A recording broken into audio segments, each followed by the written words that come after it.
जीवन में शिक्षा उतरना बहुत ज़रूरी है। सब लोग सुनिएगा हम जो बोल रहे हैं। गुरु करना और गुरु बनाना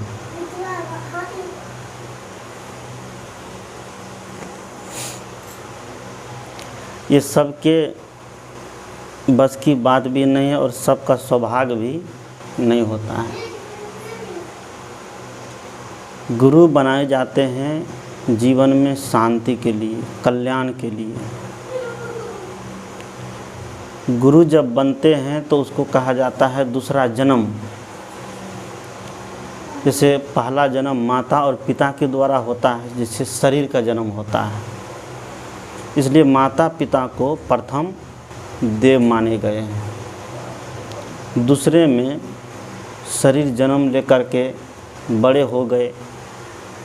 मनुष्य का शरीर है, इसका उद्धार के लिए, कल्याण के लिए सच्चे पथ प्रदर्शक गुरु की आवश्यकता होती है। माता पिता जन्म दे करके, पढ़ा लिखा करके, पाल पोस करके बड़े कर देते हैं। बड़े करने के बाद शादी विवाह हो जाते हैं बच्चे के, उनकी बड़ी जिम्मेदारी आ जाती है। घर गृहस्थी में उस जिम्मेदारी का निर्वाह करते करते आदमी उलझ जाता है। वह घर गृहस्थी में उलझ जाता है। घर गृहस्थी में जब उलझते हैं तो घर गृहस्थी का उलझन जो है, क्या बताया जाए,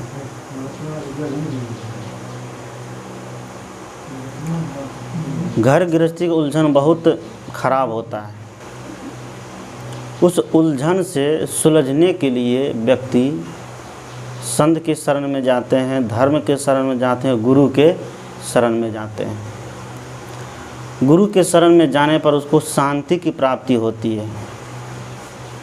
गुरु के शरण में किसी को लोभ लेकर के नहीं जाना चाहिए, कोई स्वार्थ रख कर के नहीं जाना चाहिए। लोभ और स्वार्थ रख करके जो व्यक्ति गुरु के शरण में जाएगा तो समझिए उसको गुरु से कुछ भी प्राप्त नहीं होगा। निस्वार्थ भावना से, निस्वार्थ भक्ति से, निस्वार्थ सेवा से कहाँ जाना चाहिए? गुरु के शरण में जाना चाहिए।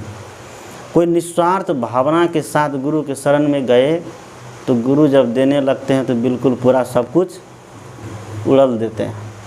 पूरा आशीर्वाद उसको क्या करते हैं? शिष्य के लिए खोल देते हैं। उसका आंचल हर समय फैलाए रहते हैं गुरु। इसलिए सब कहते हैं कि गुरु का होना बहुत ज़रूरी है। बहुत लोग कहते हैं कि गुरु नहीं होगा तो क्या उद्धार नहीं होगा, कल्याण नहीं होगा। उपनिषद में एक कथा आती है जो संत लोग कहते हैं कि एक ऋषि थे, उसका नाम था याज्ञवल्क्य, महर्षि याज्ञवल्क्य।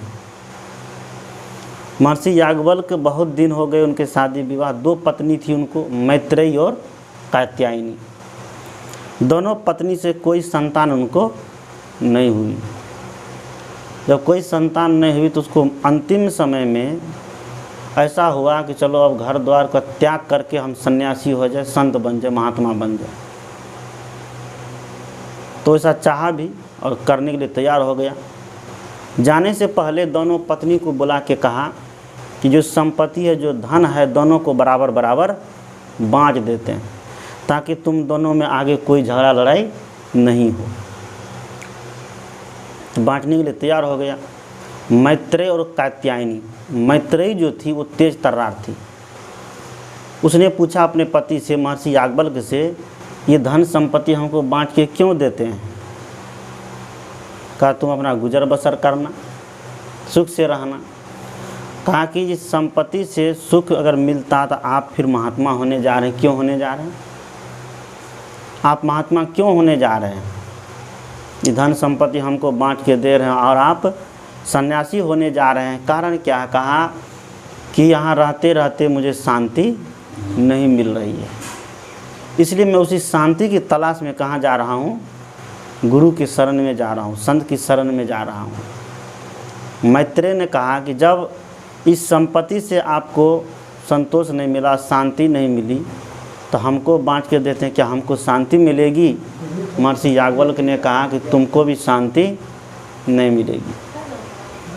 तो मैत्रेयी ने कहा जब शांति नहीं मिलेगी तो जिससे शांति मिले वो काम हमको बताइए, हमें भी वही काम करना, हमको भी उसी रास्ते पर चलना है। तब महर्षि याज्ञवल्क्य मैत्रेयी से कहा, देखो मैत्रेयी, पति पत्नी को चाहता है तो पत्नी के सुख के लिए पति पत्नी को नहीं चाहता है, बल्कि अपने सुख के लिए पति पत्नी को चाहता है। पत्नी पति को चाहती है तो पति के सुख के लिए नहीं बल्कि अपने सुख के लिए पति को चाहती है। बाप बेटा को चाहता है, बाप बेटा को चाहता है, बाप बेटा के सुख के लिए नहीं चाहता बल्कि अपने सुख के लिए चाहता है। और बेटा बाप को चाहता है तो बेटा बाप के सुख के लिए नहीं बल्कि अपने सुख के लिए चाहता है। इस तरह से पूरी दुनिया को देखते हैं कि सब स्वार्थ में क्या है, लीन है। इस स्वार्थ से हट करके जो व्यक्ति साधना करेगा, भजन करेगा, भक्ति करेगा, या गुरु की भक्ति हो, माता पिता की भक्ति हो, उस व्यक्ति का क्या होगा, उसको शांति मिलेगी। उस व्यक्ति का मन शांत रहेगा, हर समय आनंद कंद रहेगा, हर समय मन प्रफुल्लित रहेगा। और स्वार्थ रख के जो व्यक्ति भक्ति भी करेगा, भजन भी करेगा, ध्यान साधना भी करेगा, तो उसको कभी भी शांति मिलने वाली नहीं है। उसका मन हर समय दुखी रहेगा। माला लेने के बाद भी जिस व्यक्ति के मन में स्वार्थ है किसी के प्रति, चाहे कोई भी स्वार्थ हो जाए, तो उनको कभी भी मन प्रसन्न नहीं रहेगा। मन प्रसन्न उसका रहेगा जिसके मन में किसी के प्रति कोई स्वार्थ नहीं है। तो गुरु इसलिए बनाए जाते हैं शांति के लिए, मोक्ष के लिए, कल्याण के लिए। एक संत ने लिखा है कि मानुष तन सद्गुरु मिलन, मोक्ष हो इच्छा होए, दुर्लभ तीनों परम है पाइस योग न कोई। प्रथम बात है कि मनुष्य शरीर का मिलना, मनुष्य का शरीर अगर मिल गया है तो सद्गुरु मिलना बड़ा कठिन है। सद्गुरु मिलना बड़ा कठिन है। गुरु तो बहुत मिल जाते हैं दुनिया में, मतलब बताने वाला, लेकिन सद्गुरु कोई होते हैं जो हमें आत्म कल्याण की बात बताते हैं, शांति की बात बताते हैं, मोक्ष की बात बताते हैं, वासना से ऊपर उठ करके जीने के रास्ते बताते हैं। वो कौन होते हैं? सद्गुरु। शरीर का। और दूसरा जन्म कौन चीज़ का होता है? धर्म का। जीवन में वो किसके द्वारा होता है? गुरु के द्वारा होता है। माता पिता इतना बड़ा उपकार किए कि जन्म दे करके, पाल पोस करके, पढ़ा लिखा करके अपने पैर पर खड़े कर दिए। और उसके आगे दुनियादारी से हट करके शांति के लिए, कल्याण के लिए गुरु मिलते हैं। तो गुरु आत्मज्ञान की सीख देते हैं, व्यवहारिक सीख भी देते हैं। व्यवहारिक सीख में क्या है कि घर में रह करके प्रेम से भाई भाई हो, माता पिता हो। ये माता पिता हमारे लिए क्या है? देवी देवता है। ये भगवान से कम नहीं है। क्या है? भगवान से ज़्यादा क्यों इसकी दर्जा है? क्योंकि भगवान भी जन्म लिया तो कहाँ से लिया है? माता पिता से लिया है। इसलिए भगवान से भी ज़्यादा ऊंचा दर्जा किसका है? माता पिता का है। इसको सम्मान देना है, इसकी सेवा करना है, इसकी देखभाल करना है। बुढ़ापे के सहारा बनते हैं कौन? बाल बच्चे। इसी उद्देश्य के साथ लिए माता पिता बाल बच्चे संतान को जन्म देते हैं। बुढ़ापे में अगर उसका सहारा नहीं बन पाया तो उस माता पिता का दिल बहुत दुखता है।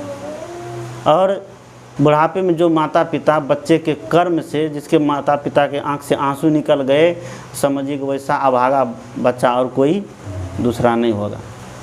माता पिता के साथ सुंदर व्यवहार करना, उनको समय पर भोजन देना, समय पर उनके शारीरिक सेवा कर देना, कपड़ा धो देना, और समय चलते चलते उनके सामने बैठ करके प्रेम से दो बात कर लेना, उनका हाल समाचार पूछ लेना, यही सबसे बड़ी क्या है?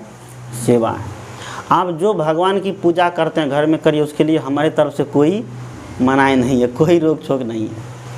आप जो भी करते हैं वो करिए, लेकिन जीवन की शांति के लिए, मन की शांति के लिए आपको साधना करनी पड़ेगी। बैठ करके ध्यान करना पड़ेगा। जो हम रास्ता बताएंगे, जो मंत्र देंगे, उसको आपको करना पड़ेगा। जब तक नहीं करेंगे तो तब तक मन में शांति, ऐसे ही मन भटकेगा। आज कितना लोग भटक रहा है, भ्रम में, पाखंड में भटक रहा है कि नहीं?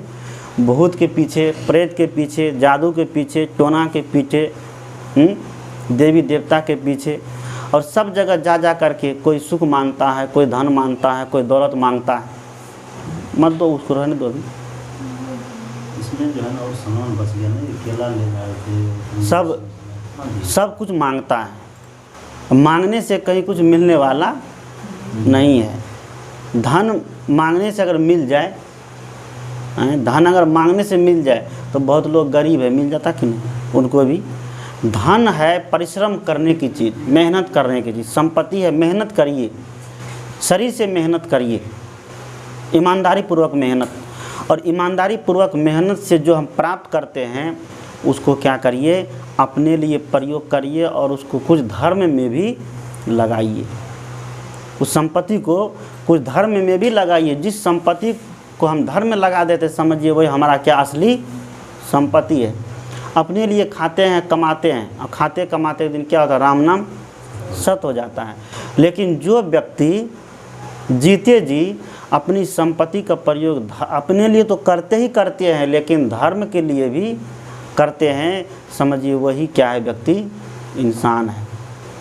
वही व्यक्ति मरने के बाद भी उसका नाम चलेगा। अभी देखिए, जहाँ से हम लोग आए रघुनाथपुर से, वहाँ पर एक बाबा अपनी ज़मीन बेच करके एक कुटी बना दिया, और बढ़िया कुटी बनाया है। देखिए ये वो कभी मिटने वाला है, अजर अमर हो गई उनकी कीर्ति। बाल बच्चे के हक को बेच करके क्या बना दिया, कुटी बना दिया, संत के लिए आश्रम बना दिया। बाल बच्चे को तो दिया ही दिया, लेकिन वो अपने उसी से बचा करके 10 आदमी के लिए, संसार के लिए भी, यहाँ पर साधु महात्मा आएंगे, यहाँ से ज्ञान का प्रचार प्रसार होगा। वो कीर्ति सब दिन बरकरार रह जाएगी, कभी वो मिटने वाली नहीं है। तो ऐसा काम हम लोग को भी करना चाहिए। हम लोग भी उतना बड़ा नहीं कर पाए, छोटा तो कर सकते हैं। हम कहीं बना नहीं सकते, लेकिन अपने दरवाजे पर सत्संग तो करा सकते हैं। साल में एक बार ऐसा नियम बन जाए कि साल में एक बार हमें सत्संग दरवाज़ा पर कराना ही है, संत गुरु को बुला करके। उससे क्या होगा, परिवार का बाल बच्चे का संस्कार अच्छा रहेगा, और अपना मन क्या होगा, ताज़ा हो जाएगा। मन, अगर मन में किसी तरह का विकार भी आता है, मन आलस भी है, परमात्मा में चलो इस साल नहीं ये कराना है, साधु महात्मा आते रहने से क्या होता है, सब ताज़ा हो जाता है। तो साल में एक बार सत्संग का माहौल दरवाजे पर रखना है। बीच में कोई संत महात्मा आ गए तो आगे चलिए, सत्संग हो गया, उसमें भी, उससे भी आदमी का उद्धार होगा, सुधार होगा। धीरे धीरे नई बात जब लागू करिए तो उस नई बात को लागू होने में थोड़ा टाइम लग जाता है। लोग कहते नहीं यहाँ कि यहाँ पर सत्संग में कोई लोग नहीं बचते हैं। हम जिस काम को करते आ रहे हैं पुराने तरीके से, और बार बार झूठ बोलते रहिए तो झूठ बोलना ही हमको क्या लग जाता है, सही लगने लगता है। झूठ बात भी धीरे धीरे क्या लगने लगती है, सही, क्योंकि हमारा अभ्यास बन जाता है, हमारी आदत बन जाती है। तो झूठ को हटाने के लिए सत्य को बहुत संघर्ष करना पड़ता है कि नहीं। आज गांव समाज में देखिए, परिवार में देखिए, ऐसे ऐसे घर है, ऐसा जहाँ पर वर्तमान के माता पिता का देख रेख नहीं हो पा रहा है। सब घर नहीं है, लेकिन बहुत ऐसे घर है माता पिता की देख रेख नहीं हो रहा, लेकिन देवी देवता की पूजा खूब होती है कि नहीं। देवी देवता की पूजा घर में खूब होती है, लेकिन वर्तमान के माता पिता, हाँ, वो गरीब आदमी माला दीक्षा ले करके चले गए मजदूरी करने, मक्का तोड़ करके तैयार किया। जब बुन देने लगता है ना, दीनी जिसको कहते हैं, तो दीनी देते समय जिसके घर में काम किया था, जिसके खेत में काम किया था, मक्का का तोड़ा था, वह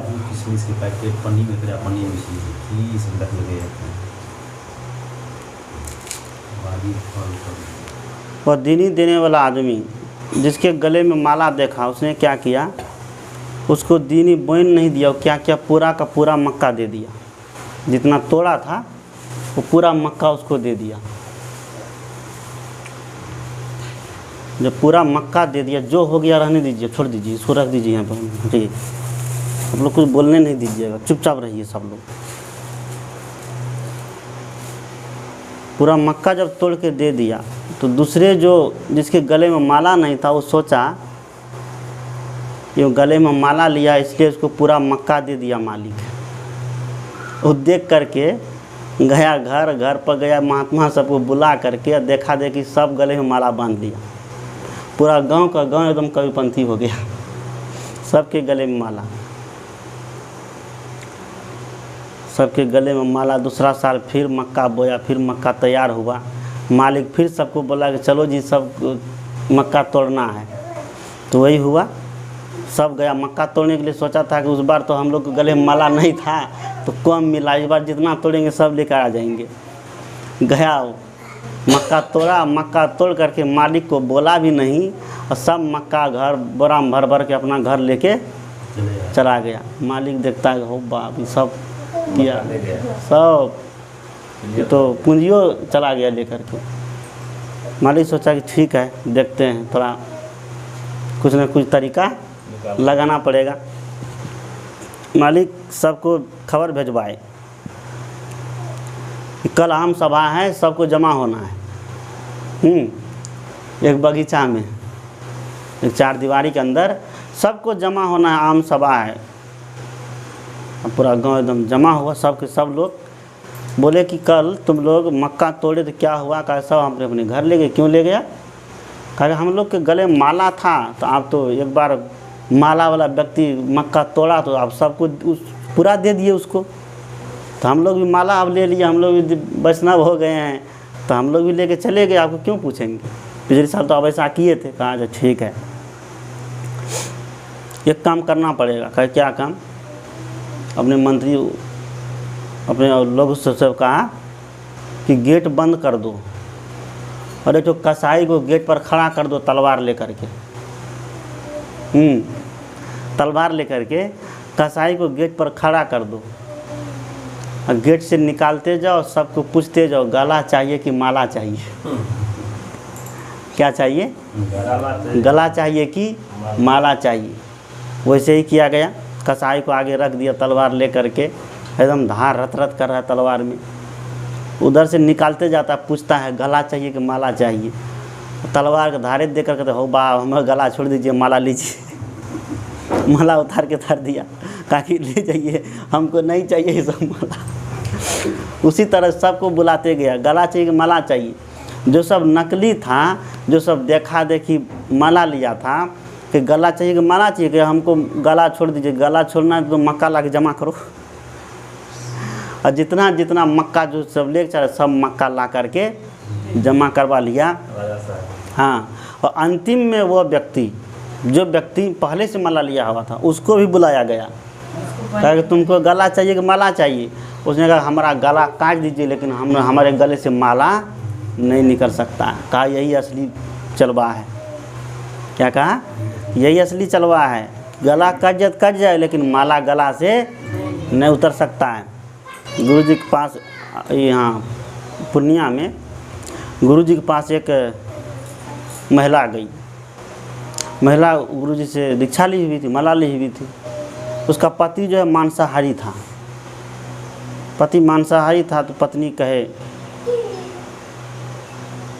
तुम मांस मछली ला के दे, कहे तुम बनाओ। तो बनाना नहीं चाहे, नहीं बनाना चाहे तो बड़ा परेशान करे, बड़ा मारपीट करे उसको। एक दिन वो दुखी होकर के गुरु जी के पास गए। उसने कहा गुरु जी क्या करें? तो गुरु जी उनको चेक करने के लिए कहे कि तुम माला को उतार दो। क्या बोले? माला को उतार दो। उसमें से महिला ने कहा कि मर जाएंगे लेकिन माला को हम नहीं उतारेंगे। यह है गुरु के प्रति श्रद्धा, समर्पण। कि मर जाएंगे लेकिन गुरु ने जो वचन दे दिया उस वचन का कभी हम उल्लंघन करने वाले नहीं होते हैं। तो माला लेने से नहीं होता है, उसका पूरा फर्ज निभाना पड़ता है। और वैष्णव का मुख्य चिन्ह है क्या? माला गले में। आजकल तो बहुत लोग माला भी उठा फेंक देता है, बस कहते सत्संग से जुड़ हो गया। वैष्णव कबीर साहब वैष्णव संत से निकले। देखिए रामानंदी जितने महात्मा हैं सबके गले में माला देखिएगा। सदगुरु कबीर ने गुरु का उल्लंघन नहीं किया, वैष्णव संप्रदाय को भले छोड़ दिया लेकिन गुरु का उल्लंघन नहीं किया। माला, कंठी माला को अभी तक वो संभाल रखा है। इसलिए कबीर पंथ में जहाँ भी देखिए देखते हैं लोग कबीर पंथ को छोड़कर दूसरे पंथ में भी चला गया, लेकिन गले में क्या है, माला रखा है, अभी तक माला नहीं हटाया। इसलिए माला का अपना महत्व है। माला प्रतीक है, चिन्ह है, गले में रहेगा तो हमसे कभी गलत करना भी चाहेंगे तो नहीं होगा, गलत बोलना भी चाहेंगे तो नहीं होगा, गलत खाना भी चाहेंगे तो वो हमको संकेत करेगा तुम गले में माला है, इसका उल्लंघन नहीं होना चाहिए। इसके लिए माला पहने जाते हैं, सही रास्ते सही मार्ग पर चलने के लिए। और व्यवहारिक तौर पर साफ़ सफाई रखना, घर आंगन द्वार कपड़े लत्ते शरीर की साफ़ सुथरा रखना, स्वच्छ रखना, पवित्र रखना, ये सब क्या है, व्यवहारिक सफाई है। और भीतर सफाई क्या है कि भीतर में बैठ करके साधना करना, ध्यान करना और मन की सफाई करना। मन में कभी कभी विकार आ जाते हैं। दूसरों के बहन बेटी को देखिए तो उसमें समझिए कि ये क्या हमारी भी बहन बेटी है। दूसरे के बेटा को देखिए तो देखिए सोचिए कि ये हमारी क्या है, बेटा है, भाई है। ऐसी भावना, ऐसा भाव हमारे मन में होना चाहिए। इसीलिए लोग क्या बनाते हैं, गुरु बनाते हैं। जीवन में गुरु जरूरी है, कल्याण के लिए, शांति के लिए। बड़े बड़े राजे महाराजा को देखिए, पीछे जाइए, बड़े बड़े राजा होते थे। राजा जब आते थे तो गुरु के शरण में एकदम पूरा साष्टांग दंडवत प्रणाम करते थे, लेट जाते थे। राजा तो होते थे लेकिन उसको घमंड नहीं था, धन का घमंड नहीं था, उसको राज का घमंड नहीं था। गुरु के चरण में एकदम लेट जाते थे, पूरा एकदम ज़मीन में लेटते थे कि नहीं, देखे ना, सीरियल भी अभी तक देखते हैं। तो गुरु की आवश्यकता है शांति के लिए, घर में समृद्धि के लिए, परिवार में प्रेम के लिए। जब तक गुरु नहीं होगा तब तक जीवन शुरू नहीं होगा। आज से आप लोग का असली जीवन शुरू हो रहा है। ये क्या है, ये असली जीवन है। शरीर का उम्र कितना दिन हो गया, 25 साल 30 साल हो गया ना, 50 बचा है। लेकिन जीवन जो असली जीवन अब चालू होगा आज से। जिस दिन से कंठी माला लेकर के गुरु के बताए हुए रास्ते पर चलने लग जाते, समझिए वही हमारा क्या है, असली जीवन है। और उसी दिन से असली जीवन प्रारंभ होता है। शरीर की आयु चाहे कितना हो जाए, लेकिन जीवन में जब तक जीने की कला नहीं आई, 50 साल होने के बाद भी क्या फ़ायदा होगा, कोई फ़ायदा नहीं होगा।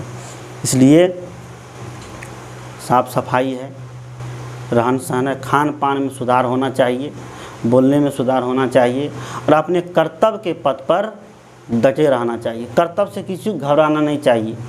अब ये नहीं कि गुरुजी माला दे के चले गए, दीक्षा दे के चले गए, अब गुरुजी कृपा कर देंगे तो हमारा क्या हो जाएगा, उद्धार हो जाएगा। गुरुजी रास्ता बता दिए, पथ प्रदर्शक है, लेकिन उद्धार और मोक्ष का काम हमको खुद करना पड़ेगा। हमारे मन में गलत भावना आएगी तो गुरु तो नहीं जानेंगे, हम खुद जानेंगे। तो हमें उसका क्या करना है, गुरु के बताए हुए ज्ञान से उसको क्या करना है, काटते रहना है, उससे हमको बचते रहना है। अपना उद्धार खुद करिए, अपना कल्याण खुद करना पड़ेगा। गुरु एक पथ प्रदर्शक है। बहुत लोग कहते हैं गुरु के शरण में चले जाएंगे तो गुरु सब बेड़ा पार लगा देगा। गुरु तो पार लगाने के लिए कोई गुरु चाहते हैं कि किसी का अहित हो, नहीं चाहते हैं। लेकिन हम जब तक पुरुषार्थ नहीं करेंगे, कर्म नहीं करेंगे, तो तब तक कुछ काम करेगा नहीं करेगा। इसलिए गुरु के शरण में हम आ गए हैं। गुरु की शरण में आ करके हमें साधना करना है, भक्ति करना है, धर्म के रास्ते पर चलना है, किसी से उलझना नहीं है, अपना काम करना है। दूसरे अगर कोई दो बात बोल दिया तो हमें चाहिए कि उचित जवाब उसको दें, लेकिन सहन करके दें। और कोई अन्याय हो रहा है तो अन्याय पर हमें आवाज़ भी उठाना है। कहीं समाज में, परिवार में अन्याय हो रहा है, कोई गलत बोल रहा है, उस गलत बोलने पर हमको क्या करना है, आवाज़ भी उठाना है। सत्य के लिए, धर्म के लिए, सत्य और धर्म के लिए डरना नहीं चाहिए। तो बात तो बहुत सी है। जैसे अभी कैंडिडेट को खड़ा किए धर्म के मार्ग पर, तो धर्म के रास्ते पर उसको चलते रहना है। और धर्म के रास्ते पर चलने वाला व्यक्ति की जीत होती है, हार कभी नहीं होती है। अधर्म के रास्ते पर जो चलता है उसकी हार हो जाती, चाहे वो कितना कुछ कर ले। ठीक है, बात समझ रहे हैं सब लोग, बात समझ रहे हैं। हाँ, और ये बात समझिए कि दुनिया में प्रकृति के कारण कार्य की व्यवस्था है। जड़ चेतन, चेतन कौन है? ये आत्मा है। जड़ क्या है? ये शरीर है। चेतन आत्मा है और जड़ क्या है? शरीर है। चेतन आत्मा ने जड़ शरीर का संबंध पाया है और एक दिन क्या हो जाएगा? दोनों का संबंध विच्छेद हो जाएगा, टूट जाएगा। तो हमें इसको समझने के लिए क्या करना है? सुबह शाम समय निकाल करके बैठना है स्तुति विनती में, ध्यान में। ध्यान में जब बैठना है तो जो मंत्र दिया जाएगा उस मंत्र का क्या करना है? मन ही मन जाप करना है और मन को उसी मंत्र पर ला करके टिकाना है। कौन चीज़ पर? जो मंत्र है उसी मंत्र पर ला करके मन को टिकाना है। ध्यान में जब बैठते हैं तो मन चारों दिशा में एकदम चलने लगता है। ऐसे सबके साथ बातचीत करते रहिए तो मन घबराएगा नहीं, इधर उधर दौड़ेगा। लेकिन जब आंख बंद करके बैठिए तो मन में तरह तरह के विचार आने लगता है। कल किससे झगड़ा हुआ, परसों किससे हुआ, कल क्या खाए थे, हाँ 1 घंटा पहले कहाँ थे, ये सब विचार क्या होता है? चलने लगता है। तो ये सब विचार जब बैठेंगे ध्यान में, साधना में, तो मन को उधर गलत विचार की तरफ से हटा करके कहाँ लगाना है? उसी जो मंत्र दिया जाएगा उसी मंत्र पर लगाना है। मंत्र को कई बार जाप करना है? हम बता रहे हैं उसी मंत्र पर क्या करना है? मन को लगाना है और मन ही मन जब तक ध्यान में बैठेंगे तब तक उसको जाप करते रहना है। चाहे 10 मिनट बैठें, चाहे 15 मिनट बैठें, जितना देर बैठ सकें। ध्यान से क्या होगा? मन में शांति आएगी। अगर मन अशांत भी होगा तो ध्यान करने वाला व्यक्ति का मन क्या होगा? शांत हो जाए। कितना भी उलझन उसके जीवन में क्यों नहीं रहेगा, कितनी भी विपत्ति क्यों न गिर जाए, कोई क्यों न आ जाए, लेकिन तब पर भी वो व्यक्ति नहीं घबरा सकता है। ध्यानी व्यक्ति मन उसका क्या है? स्थिर है। आज मन नहीं स्थिर होने के कारण बहुत लोग एकदम बेचैन हो जाता है।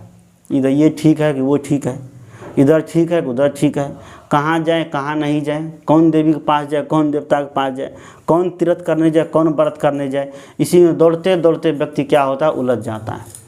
तो भरम और पाखंड से हमें बचना है जितना हो, उलझन से बचना है जितना हो, और इस मंत्र पर अपने मन को टिका करके रखना है।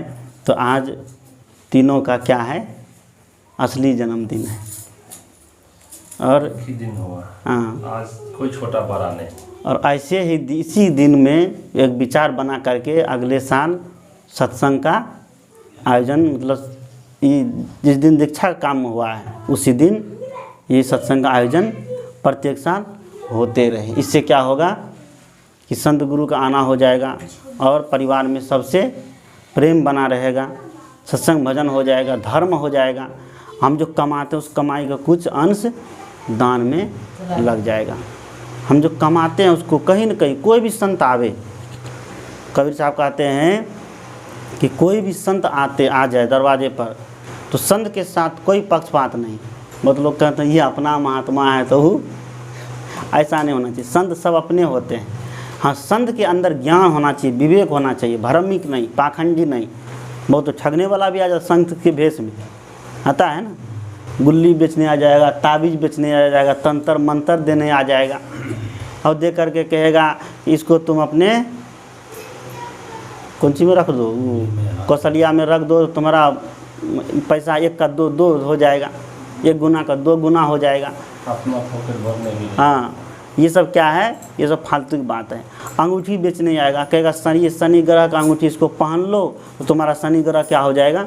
ठीक हो जाएगा। बेचारा जब अंगूठी पहनने शनि ग्रह ठीक हो जाता, उसके ऊपर शनि ग्रह क्यों चढ़ा है? अंगूठी बेच बेच के जीवन गुजर कर रहा है, तो उसको तो नहीं घूमना चाहिए कहीं। ये शनि ग्रह ये सब कुछ नहीं होता। ग्रह लगन मूर्त सब झूठा है। इस सब के चक्कर में नहीं रहना है, ब्राह्मण पंडित के चक्कर में नहीं रहना है। बात समझ रहे हैं ना? बात समझ में आ रही है? हाँ, ब्राह्मण पंडित के चक्कर में नहीं रहना है, लगन मुहूर्त के चक्कर में नहीं रहना है, कौन दिन सही होता कौन दिन गलत होता इसके चक्कर में नहीं रहना है, कौन दिन साबुन लगावे कौन दिन नहीं लगावे इसके भी चक्कर में नहीं रहना है। दिन सब अच्छा है। क्या है?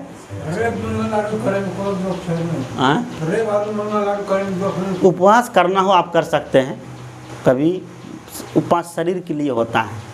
अगर शरीर में कुछ इस तरह से लगता है कि नहीं एक दिन उपवास करने से, आप उपवास कर सकते हैं, लेकिन उस उपवास इस उद्देश्य से मत करिए उपवास करने से भगवान मिल जाएगा। नहीं, भगवान मिलेगा ध्यान करने से, साधना में बैठने से। साधना में जब बैठेंगे तो भगवान कौन मिलेगा? ये आत्मा रूपी भगवान से परिचय होगा, आत्मा को समझने का अवसर प्राप्त होगा। ध्यान में जब बैठेंगे तो मन शांत होता है, और मन जब शांत होता है तो वह मन अपने तरफ नीचे उतरने लगता है, खोजने लगता है कि सही असली स्वरूप है क्या। फिर बाहर उसका भटकना क्या होता है? बंद हो जाता है। फिर आगे हमको बताना नहीं पड़ेगा हमको क्या करना है क्या नहीं करना, अपने आप रास्ता मिलता जाएगा। उपवास करना हो करिए, जिस देवी देवता की पूजा करना हो करिए, लेकिन सुबह शाम बैठ करके साधना में अपने आप को, अपने मन को देखिए। मन को मंत्र के माध्यम से हो, चाहे गुरु के चित्र के माध्यम से हो, या श्वास आती है श्वास जाती है ना, ध्यान में बैठ गए तो सांस आ रही है श्वास जा रही है, उसी पर मन को टिका कर रखना है। अगर इस पर नहीं टिक रहा है तो मंत्र जो है उस मंत्र पर टिकाना है। अगर मंत्र पर भी नहीं टिक रहा है तो यहाँ पर एक बिंदु की कल्पना करना है और उसी पर मन को लगाना है। अगर उस पर भी नहीं लग रहा तो दोनों आँख को देखना है, आँख बंद करके ही। दोनों आँख को देखेंगे तो दोनों आँख से एकदम ऐसा लगता है कि ज्योति निकलती है। ये सब मन को रोकने का तरीका है। क्या है? मन रोकने का तरीका। मन जब रुक जाता है तो फिर मन शांत हो जाता है। मन जब शांत होता है तो आत्मा में ही परमात्मा का क्या होता है? दर्शन होता है। आत्मा ही तब परमात्मा दिखने लगता, फिर बाहर कहीं परमात्मा दिखाई नहीं देता है। और व्यवहार में माता पिता के साथ, पति पत्नी के साथ प्रेम का व्यवहार रहे, साफ सफाई रखें हर चीज़ का, घर आंगन द्वार। कोई संत गुरु आ गए तो आए तो सबसे पहले उसको बैठने देना है। कौन सी करना है? बैठने के लिए दीजिए। उसके बाद क्या करना है? उसका चरण लीजिए, चरणामृत लीजिए। चरणामृत लेना जानते ही है। चरणामृत लेने के बाद बंदगी करिए। कैसे करना है बंदगी? हाँ, बैठना, उकड़ू बैठना है। हाँ, वैसे बैठ करके बैठिए, करिए। हाँ, ऐसे साहे बंदगी, साहे बंदगी, साहे बंदगी। कितने बार? 3 बार। 3 बार साहे बंदगी। मान लीजिए कहीं सत्संग में गए हैं, शांति कहीं सत्संग में गए हैं, अब भीड़ बहुत है, हमको बंदगी करनी, तो कैसे करेंगे? एक जगह कहीं बैठ गए, एक जगह बैठ करके बस ऐसे सिर घुमा दिए, बस सबकी बंदगी हो गई। क्या? एक जगह बैठ के ऐसे बैठ कर साहे बंदगी, साहे बंदगी, बस ऐसे घुमा दिए, सबकी क्या हो गई? बंदगी। अलग अलग बंदगी करने की आवश्यकता नहीं पड़ेगी, ऐसे बंदगी करना है। 3 बार बंदगी करने का मतलब है, देखिए व्यवहारिक रूप में माता पिता और गुरु। कौन है? माता पिता और गुरु। और आध्यात्मिक रूप में कि ताप है 3। कितने ताप हैं? 3 ताप, दैहिक, दैविक और भौतिक। ये 3 ताप, तीनों ताप निवेदन करते हैं, गुरु हम आपको 3 बार बंदगी करते हैं, हमें तीनों ताप से क्या करिए? मुक्त कर दीजिए। तीनों ताप क्या है? दैहिक मतलब देह का, दैविक मतलब देव का, और भौतिक मतलब प्राणी पदार्थ का। शरीर में जो रोग व्याधि आ जाते हैं उसको क्या कहते हैं? दैहिक ताप। दैविक ताप है, जैसे बारिश होने लग, खूब बारिश हो गई, होती है ना, खूब बारिश हो गई, आंधी तूफान आ गया, पेड़ गिर गया, कुछ हो गया, ये सब क्या है? दैविक। भूकंप आ गया, बिजली गिर गई, ये सब क्या है? दैविक ताप है। और भौतिक ताप है कि दूसरे के द्वारा, किसी प्राणी के द्वारा, किसी प्राणी के द्वारा आघात पहुंच जाना, ये क्या है? दैविक ताप है। ये तीनों ताप से गुरु क्या करते हैं? गुरु से निवेदन करते हैं, शिष्य है गुरुदेव हमारे ऊपर ऐसी कृपा करिए कि हमें तीनों ताप से मुक्त हो जाए, हमारा जीवन तीनों ताप से हम बच जाएं। इसलिए ये बंदगी का ये मतलब है। और उसके बाद फिर उनका संत गुरु का उचित आदर करिए, सम्मान करिए। खाना पीना जब भी बने, सुबह जब भी जगिए, सुबह जगते ही रात में सोतिए, रात में सोते समय, सोने के पहले मुंह हाथ को खूब बढ़िया से धो के सोइए। और सुबह जगते ही इच्छा भर पानी पीजिए। सुबह कुल्ला उल्ला नहीं करना है, दतमन ब्रश नहीं करना है। जग कर जैसे जगते हैं सुसुम पानी पीजिए। देखिए कोई भी रोग, कोई भी व्याधि जीवन में कभी नहीं आएगा।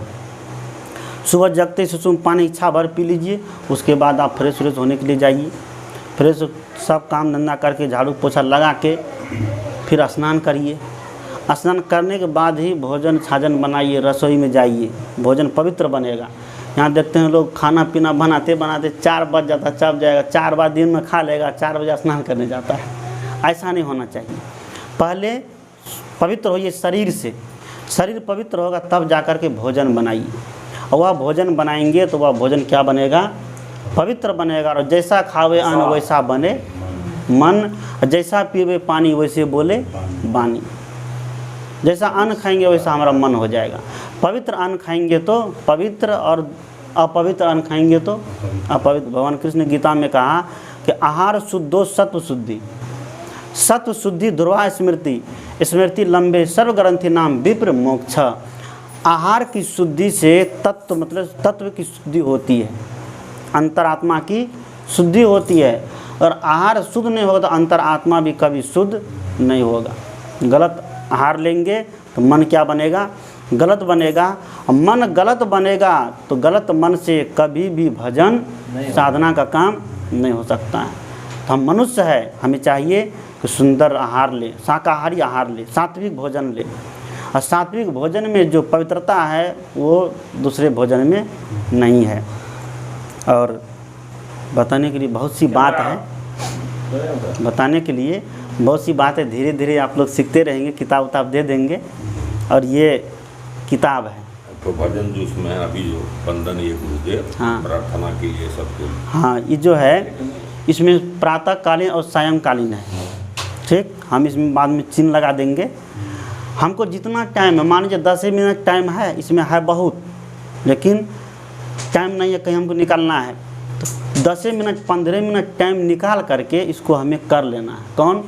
वंदनीय गुरुदेव तुमको, वंदनीय गुरुदेव। उसके आगे और है, उसमें ये है जग में सदगुरुदेव सम न कोई देव है। इसका तर्ज अगर मालूम नहीं हो तो हमारे YouTube चैनल पर डाला हुआ है, वहाँ से निकाल करके मोबाइल चालू कर दीजिए, बस पीछे पीछे बोलते रहिए, धीरे धीरे तर्ज मालूम हो जाएगा। ये सब हमारा YouTube चैनल पर डाला हुआ है। और कोई छूटा भी होगा तो यहाँ से जाने के बाद हम डाल देंगे। और सायंकालीन है, शाम में जो करते हैं, प्रातःकालीन शाम करते हैं। हाँ। उसके बाद ये नव नियम है, सदाचरणीय नव नियम है ना, इसको रोज करना है। क्या? इसको अजर अमर अखंड नित्य निराधार सर्वज्ञाता सर्वद्रष्टा निज स्वरूप चेतन जीव ही एकमात्र पारमार्थिक सत्ता है। उसमें समस्त विजातीय विषय संबंधी आशा वासनाओं का त्याग करके स्थित होना मानव मात्र का परम पुरुषार्थ है। ये 9 नियम है। इस 9 नियम को हमें रोज पढ़ना है। सुबह में और शाम में, शाम वाला यहाँ से चालू होता है, इसमें दिया है सायंकालीन। यहाँ से ये है, ये हो गया, यहाँ तक है। फिर ये है, ये जय जय सद्गुरुदेव। उसके बाद ये हो गया, गुरु बिनु भक्ति नहीं, गुरु बिनु गति नहीं।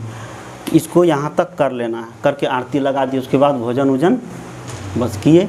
इतना काम हमको सुबह शाम करना है। आरती सुना है? हाँ, आरती भी है। 24 घंटे और सुबह जैसे जगिए, सुबह जैसे जगिए, माता पिता को सबसे पहले प्रणाम करिए। आप करिएगा तो आपके बच्चे को भी संस्कार मिलेगा, वह भी देखा देखी करेगा। ये एक सुंदर संस्कार मिलेगा बच्चे में। बस बहुत सी बात हो गई है। अब आगे का कार्यक्रम चालू करते हैं। बोलिए सद्गुरुदेव की। सुनाविए कुछ भजन, तो भजन गाविए। भजन बाबा करता है। ऐसे बैठ जाइए सब लोग, ऐसे बैठो, हारमोनियम लाते हैं। ऐसे करके थोड़ी देर, ज़्यादा देर नहीं बैठेंगे। हम गाय पर ऐसे गाइए ना भजन, ऐसे गाइए ना, खालिए सुनाइए बाबा, भजन सुनाइए। हाँ बाबा का मंगल गाइए। बल गई। मैंने कहा बगल हो जाओ, उसको बैठ लीजिए। स्पीकर से हर दर्द वो हारमोनियम हारमोनियम की है। गाबो गाबो बाबा दीवार लगे बढ़ सकते हैं ऐसे। हाँ, बैठिए। दूसरे के सहारे तो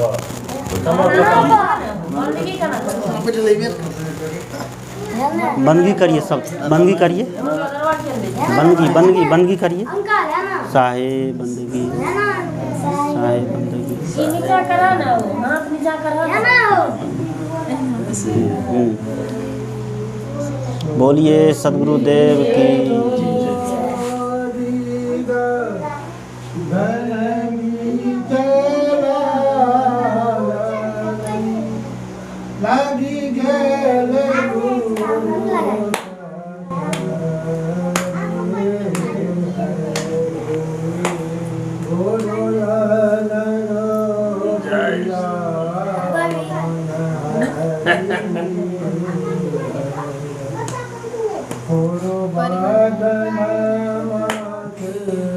बोलो निकाल निकाल निकाल के जय लक्ष्मी।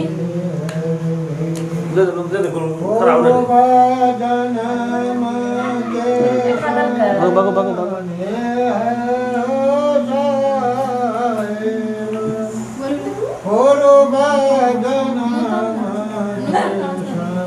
माता जी को लेन थी तू तो हम भी ले लेते हैं।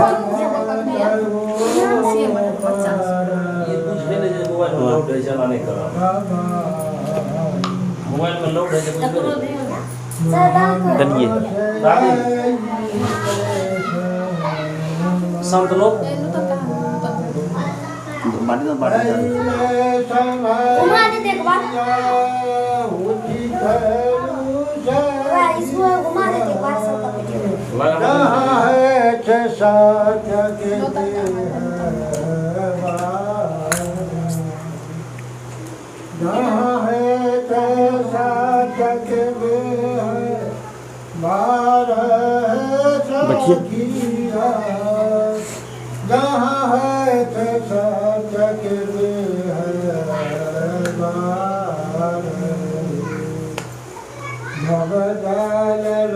घंटी ला घंटी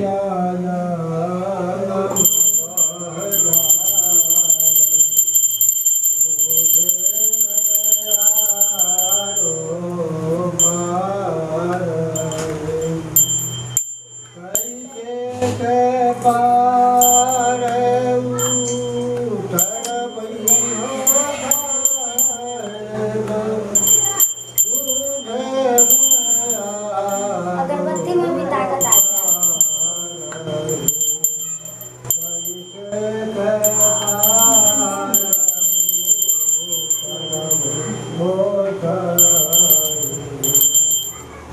इसको तोड़ लेना। इसको हर समय गले में रखना है, गंदा नहीं होने देना है। स्नान करने जाए बस धो दिए। धागा अगर टूट गया तो धागा बदल लेना है।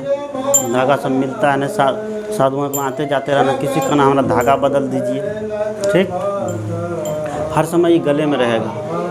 कभी भी इसको बहुत लोग करते क्या है, कहीं जाते हैं मुर्दा तुर्दा जलाने तो उसको फेंक देता, फेंकना नहीं है, नहीं, इसको आगे फिर धो करके पहन लेना। हाँ, ये इसको गिरने नहीं देना है। मान लीजिए संयोग से कहीं गिर गया हो तो फिर साधु महात्मा खोज करके तुरंत ले लेना है। इसका ये नियम है, ठीक ना। बोलिए सद्गुरुदेव की जय, सद्गुरुदेव की जय, सद्गुरु कबीर साहिब की जय, सद्गुरु कबीर साहिब की जय। इसको अंदर कर लो,